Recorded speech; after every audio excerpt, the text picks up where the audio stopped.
सभी साथियों को मेरा नमस्कार। यूपी पीसीएस समीक्षा अधिकारी सहायक समीक्षा अधिकारी 2023 की प्रारंभिक परीक्षा के हिंदी विषय की पर्यायवाची की कक्षाएं आपकी लगातार चल रही हैं। 6 क्लास मैंने कंप्लीट करा दी है, 7वीं कक्षा प्रारंभ होने जा रही है। तो उम्मीद करता हूँ आप लोगों को पसंद आ रही होगी क्लास। और अगर कोई भी सुझाव हो तो कमेंट करके ज़रूर बताना। आज की क्लास हम स्टार्ट करते हैं।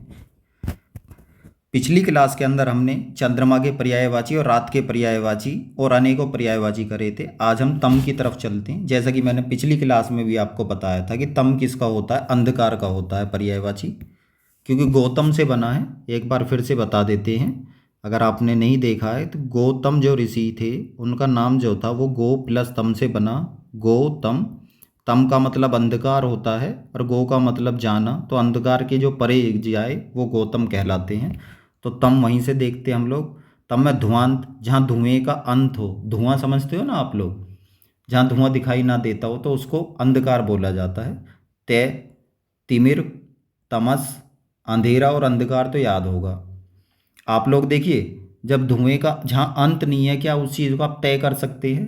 नहीं कर सकते। आप लोग तय नहीं कर पाते कि भाई आगे कितना अंधेरा होगा या नहीं होगा।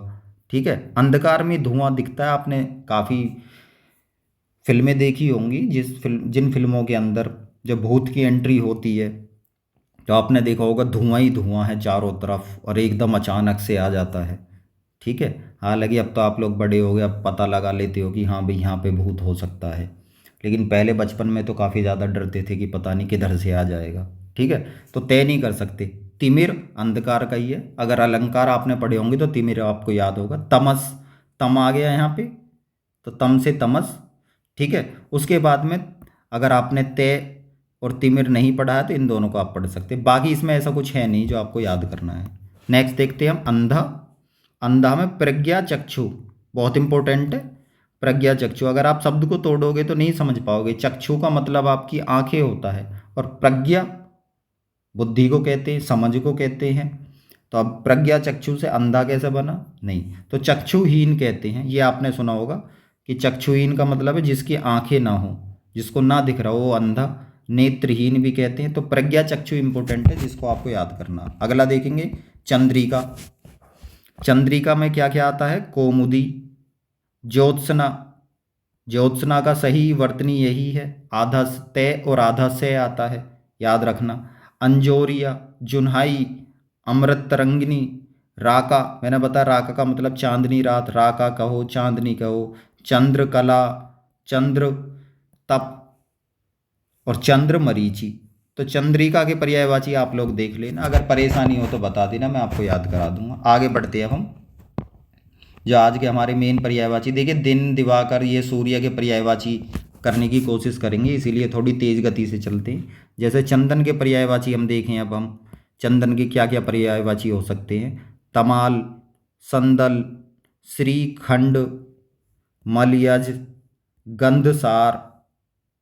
ठीक है, चंदन में गंध कहाँ आती है? तो गंध सार होता है ना, वो सारी गंध को मिटाने वाला चंदन होता है। मलयज, ठीक है, तो मल को हटाने वाला चंदन होता है। श्रीखंड, ठीक है, श्रीखंड से भी आप देख सकते हो, जब आप लक्ष्मी जी की आराधना करते हो तो चंदन का अभिषेक किया जाता है, वहाँ से आप देख जोड़ सकते हो। संदल और तमाल दोनों को देख लेना। उसके बाद में राक्षस के पर्यायवाची देखते हैं। अब हम राक्षस के कौन कौन से पर्यायवाची होंगे? मनुजात, मनुजात। और एक मनजात मैंने आपको बताया था, याद है आपको या भूल गए? मनजात याद है तो कमेंट करके बताइए मनजात किसका है। मनुजात, देखिए उससे मिलता जुलता है। शब्दों को जब तक आप मिलाओगे नहीं, काम नहीं चलने वाला, तो शब्दों को मिलाते रहिए। तो मनुजात किसका? दैत्य, दैत्य तो जानते होगे राक्षसों का। संबर मैंने बताया था, संबर नामक एक राक्षस था जिसने प्रद्युम्न को सागर में फेंक दिया था। उसके बाद प्रद्युम्न जो कृष्ण जी के पुत्र थे, उन्होंने संबर का अंत किया, इसीलिए उनको संबरारी कामदेव को कहा जाता है, क्योंकि संबर का अंत किया था। क्योंकि कामदेव का ही तो रूप वो थे। जब महादेव ने उनको भस्म कर दिया था, उसके बाद में जो उत्पत्ति हुई थी कामदेव की, वो कैसे हुई थी? श्री कृष्ण के पुत्र के रूप में उत्पत्ति हुई थी। कुदेव, कैसे देव? जो कु हैं। कु का मतलब क्या होगा? सह लग गया तो अच्छे देव होंगे, कु लग गया तो बुरे देव होंगे। दैत्य, दानव, धनुष, यातुधान, यातुधान आपने नहीं सुना होगा, इसको हाईलाइट कर लेते हैं। उसके बाद में देखते हैं हम असुर, जो सुर नहीं है, सुरारी, जो सुर के शत्रु हैं। शब्दों को यहाँ पे भी तोड़ सकते हैं आप। सुर में बड़ी होगी मात्रा आएगी, याद रखना, सुर प्लस अरी, अरी का मतलब क्या होता है, शत्रु, जो सुर के शत्रु हैं। निशीचर, रात में जो चरने का काम करते हैं। निशी किसका होता है, निशी निशा किसके होते, निशीथ, ये सब रात्रि के पर्यायवाची। पिछली कक्षा में कराए थे, बहुत अच्छे से कराए हैं, देख लेना, इसीलिए हम थोड़े तेज गति से चल रहे हैं आज। निशाचर, रात्रि में जो चरण करते हैं, विचरण करते हैं, उनको क्या होगा। देखिए रात्रि सही शब्द है, कुछ लोगों को मैंने देखा पर्याय उसमें संधि के अंदर रात्र लिख देते हैं, रात्र गलत है, रात्रि सही है। इसी तरह अच्छ गलत है, संधि की जब आप पढ़ेंगे तो वहां पे देखेंगे कि कहीं कभी कभी एग्जामिनर आपको अच्छ देता, जो कि गलत है, क्या होगा, अच्छा होगा। इसी तरह अक्ष गलत है, अक्ष की जगह क्या होगा, अक्षी होगा। अक्ष का मतलब धुरी होता है और अक्षी का मतलब आंखें होता है। तो इसी तरह रात्रि, रात्रि होता है एग्जैक्ट वर्ड। रजनी चर, रजनी किसका पर्यायवाची है, रात्रि का पर्यायवाची है। तमी चर, तमी का मतलब अंधकार में जो चरण करते हैं, कौन है, राक्षस। तमचर, तो क्या क्या बचा जो इसमें याद नहीं आपको, मनुजाद, हालांकि मैंने मनुजात दो यहाँ पे भी लिख दिया, दोनों को आप रिलेट कर सकते हो। दैत्य, संबर, कहानी सुना दी है। कुदेव, दैत्य, दानव, इनमें कोई परेशानी आपको कहीं भी नहीं होने वाली। अब हम देखते हैं दिन के पर्यायवाची क्या क्या हो सकते हैं। तो देखिए दिन के पर्यायवाची कौन कौन से होंगे। विभा, हालांकि विभाकर मैंने आपको बताया था, विभाकर किसका होता है, कमेंट करके ज़रूर बताना, पिछली क्लास में बताया था, स्टोरी भी सुनाई थी। विभावरी भी बताया था कि बीती विभावरी जागरी, अंबर पनघट में डूब हो रही, तारा घटूसा नागरी। तो विभावरी किसका था। अब विभा बताया था कि रात चांदनी के समय क्या होता है कि आपको सब कुछ दिखता है, इतना स्पष्ट तो नहीं दिखता, लेकिन हाँ अंधकार नहीं होता। कहने का मतलब क्या होता, थोड़ा बहुत आप लोग देख सकते हो, तो उस तरह का जब आप थोड़ा बहुत देख सकते हो उसको कहते हैं विभा। वार, ठीक है, कोई आपके ऊपर वार करेगा अगर विभा के अंदर, तो पता तो चलेगा कहाँ से वार हो, क्योंकि दिख रहा है ना आपको। जतरा, जतरा मतलब खतरा भी कह सकते हैं आप लोग। वासर, अह, दिवा और दिवस। आप पढ़ेंगे कि काकल्य वर्ण, जब आपने हिंदी में वर्णमाला में एक वो आता है कि काकल्य वर्ण कौन कौन से होते हैं, तो आप देखेंगे उसमें है और विसर्ग को काकल्य वर्ण के अंदर गिना जाता है। और अगर इनको एह की बात करी जाए, ए और है और विसर्ग तीनों की बात करी जाए, तो ये कंठ से बोले जाते हैं, कंठ्य ध्वनि कहते हैं इनको। और इसके साथ में के जितने भी वर्ग हो गए, के चेट, के खे गे घे अंगा, ये सब किससे बोले जाते हैं, के उससे कंठ से बोले जाने वाले हैं। तो तीन ये हो गए और पांच इधर हो गए, तो कितने हो गए, आठ। और एक और आ गया, ए और आ भी बोला जाता है, ए कहो, आ कहो, है कहो या फिर विसर्ग कहो। तो ये चारों किससे बोले जाते हैं, कंठ से। और पांच ये हो, तो 9 वर्ण ऐसे हैं हिंदी वर्णमाला की जो कंठ से जिनका उच्चारण होता है, ठीक है। तो अह किसका है, दिन का है। दिवा सब लोग जानते हैं, आप लोग दिवस भी आप जानते हो, तो अह को याद करने की ज़रूरत नहीं। अगर आप ये जानते हो कि कंठ से किनका उच्चारण होता है, तो अह एक ट्रिक है जिसके माध्यम से मैंने आपको याद कराने की कोशिश करी। वो भी किस लिए कि अह शब्द आएगा तो आप अह को इधर भी याद कर सकते हैं। 2 बार जब आएगा तो आपके मन में विचार आएगा कि अह को मैंने वहाँ से याद किया था। बाकी विवाह को याद करने की ज़रूरत नहीं, विवाह में आपको बता चुका हूँ। उसके बाद बचा वार। आज पूछते भी कि आज कौन सा वार है, सोमवार, रविवार, मंगलवार, बुधवार। तो आज मतलब कौन सा दिन है, वार का मतलब दिन। उसके बाद जत्रा और वासर, ये दोनों आप लोग चाहे तो देख सकते हैं, जत्रा और वासर। उसके अलावा कुछ नहीं है इसमें ऐसा जो याद करने की ज़रूरत पड़े। अब देखिए सूर्यदेव के पर्यायवाची की तरफ चलते हैं। सूर्यदेव के महत्वपूर्ण पर्यायवाची हैं, बार बार पूछी जाते हैं परीक्षाओं में अनेकों पर्यायवाची। तो सूर्यदेव के पर्यायवाची बनाते कैसे हैं, पहले तो उसके बारे में चर्चा कर लेते हैं कि सूर्यदेव को कहते हैं दिन को करने वाले।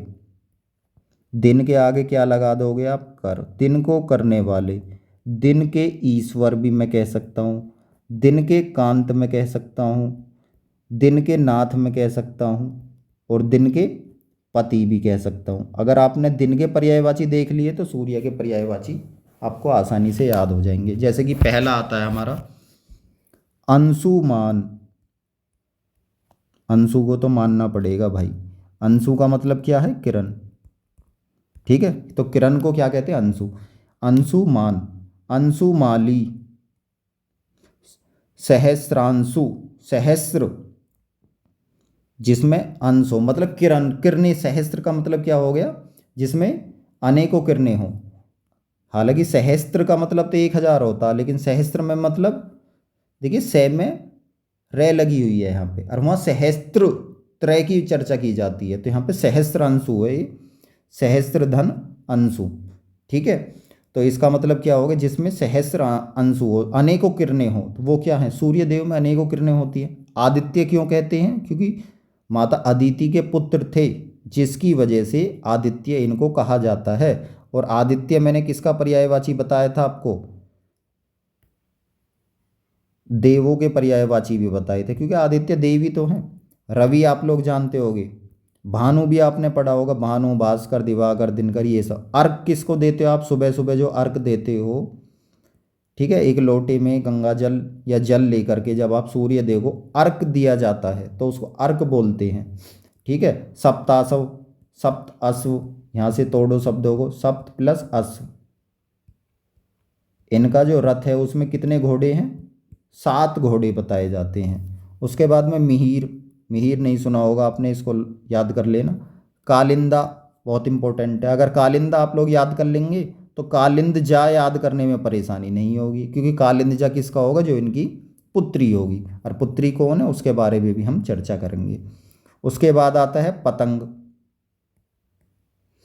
ठीक है, मारतंड का मित्र कौन है? मरीचि। मारतंड, मित्र, मरीचि, तीनों सूर्य देव के पर्यायवाची हैं। अगला देखेंगे तरनी। तो तरनी को कैसे याद किया जाए भाई? तरनी बहुत जरूरी है याद करना। कारण क्या है कि देखिए तरनी मैंने कैसे लिखा, शब्दों को समझते जरा। तरनी, और तरनी किसका पर्यायवाची बताया आपको? सूर्य का पर्यायवाची। और अगर मैं तरनी को ऐसे लिख दूं, बड़ी की मात्रा लगा दूं तरनी में, तो बड़ी की मात्रा लगती ये बन जाता है नाव का पर्यायवाची। और तरनी में न लगा दूं अणे की जगह, तो क्या बनेगा? तरनी। और तरनी किसका पर्यायवाची बनेगा? नदी का। अब आप लोग खुद बताइए, आगे आपके सामने कभी भी प्रश्न आएगा तो आप लोग परेशान तो नहीं होगे। तरनी, न फोर नदी, ऐसे देख लेना। न फोर नाव मत करना, एक ही चीज़ याद करनी है आपको। तरनी, न का मतलब नदी। तय, थे, दे, धे, न, दे और न एक ही उच्चारण वर्ग में आते हैं। ठीक है, उसके बाद में तरनी और तरनी, एक सूर्य का और एक नाव का। तमारी, तमारी तो आपने जाना होगा, वैसे भी समझ सकते हो कि तमारी क्या है। अब आप चाहो तो तोड़ भी सकते हो। तम धन अरी, तम का मतलब अंधकार, और अंधकार के जो शत्रु होंगे क्या कहलाएंगे आपके? सूर्यदेव। उशेष, ऊषा, उशेष को भी तोड़ दो, ऊषा धन ईश। अब आप लोग कमेंट बॉक्स में कमेंट करके ये बताइए, ऊषा में छोटी ऊ की मात्रा होती है या फिर बड़े ऊ की मात्रा होती है? बहुत इंपॉर्टेंट है उशेष, उशेष नहीं ऊषा। अगर आपको ऊषा पता है तो अनेकों पर्यायवाची आप बना सकते हैं, जैसे शीतोष्ण, शीत धन उष्ण। ठीक, तो इसी तरह ऊषा, ऊषा में कौन सा पर्याय, मतलब वर्तनी जो होगी शुद्ध इसकी, उसमें बड़ा ऊ आएगा, छोटा ऊ आएगा। अगला विभेष। अब विभा धन ईश, विभा को करने वाले कौन होंगे? सूर्यदेव। प्रभा को करने वाले, प्रभा का मतलब भी किरण होता है आपका, प्रभा किसको बोलते हैं? किरण। भास्कर, भास को करने वाले, दिवा को करने वाले, दिन को करने वाले, दिन के ईश्वर दिनेश, दिन में मणि की तरह चमकते हैं कौन? सूर्यदेव। ठीक है, तो क्या क्या याद करना है आपको इसमें? बस मारतंड का मित्र क्या है? मरीचि। ठीक है, और मिहिर और कालिंदा, बस। इसके अलावा कुछ याद नहीं करना, मैंने आपको सब बता दिया है। अगर परेशानी हो रही है किसी में याद करने में तो आप लोग कमेंट करके बताइएगा, उसकी भी कमी का निवारण कर दिया जाएगा। आगे चलते हैं अब हम यमुना के। मैंने क्यों कहा कि सूर्य के पर्यायवाची याद होने चाहिए? ताकि सूर्य के पर्यायवाची याद है तो यमुना के पर्यायवाची याद करने में तकलीफ नहीं होगी आपको। अब हम यमुना के पर्यायवाची देख लेते हैं। तो देखिए, कालिंदी, कालिंदा किसका पर्यायवाची है? अभी बताया आपको। कालिंदा किसका है? सूर्यदेव का है। और ई की मात्रा लगा दी तो किसके बन जाएंगे? यमुना के। या फिर आप कहना चाहें तो ऐसे भी कह सकते हैं कि जो सूर्य की पुत्री हैं। सूर्य की पुत्री कौन कहलाएंगी हमारी? यमुना जी कहलाएंगी। ठीक है। कालिंदजा, दे में रे नहीं है, गलत है, यहाँ पे कालिंदजा है। तो कालिंदा सूर्यदेव और उनकी पुत्री, जा मतलब पुत्री। काल गंगा, गंगा तो जानते हो, और वैसे भी काली नदी तो गंगा यमुना है आजकल, तो काल गंगा कहते हैं। यमी और कृष्णा, कृष्ण जी के नाम पर इनका नाम कृष्णा रखा गया है। अब मान्यता है या सही है मुझे तो पता नहीं कि कृष्ण जी की अनेकों पत्नियां थी, जिसमें से जिसने भी कृष्ण जी से प्रेम किया था तो उनकी प्राप्ति उन्हें हो गई थी। 16,000 समथिंग में है। और जो मान्यता है उसमें यमुना जी से भी विवाह कृष्ण जी का हुआ था, तो उसी वजह से कृष्णा। जमुना, यमुना कहो या जमुना कहो, बात एक ही है। तरनी तरुजा, तरनी मैंने किसका बताया था, आप लोग खुद बताना, सूर्यदेव का। और उनकी जो तनुजा है, तनुजा मतलब पुत्री, तो सूर्यदेव की जो पुत्री है कौन है? यमुना। तरनीजा, तरनी, फिर आगे यहाँ पे तरनीजा, तरनी जा और तरनी तनुजा। अर्क सुता, अर्क सूर्यदेव और उनकी पुत्री। अर्क जा, जा का मतलब पुत्री। सूर्य की पुत्री, सूर्य की पुत्री। भानु, सूर्य की पुत्री। रवि, सूर्यदेव, तनिया पुत्री। रवि नंदिनी, नंदिनी का मतलब पुत्री। हंस सुता, ठीक है, हंस का मतलब क्या होता है यहाँ पे? हंस भी देखिए सूर्यदेव को कहते हैं, लेकिन हंस का मतलब क्या होता है? सफ़ेद, वाइट, ठीक है, वाइट कलर का होता है। और सूर्य की जो किरणें होती है वो भी क्या, श्वेत रंग की होती हैं, तो उसी वजह से हंस सुता भी कहा जाता है।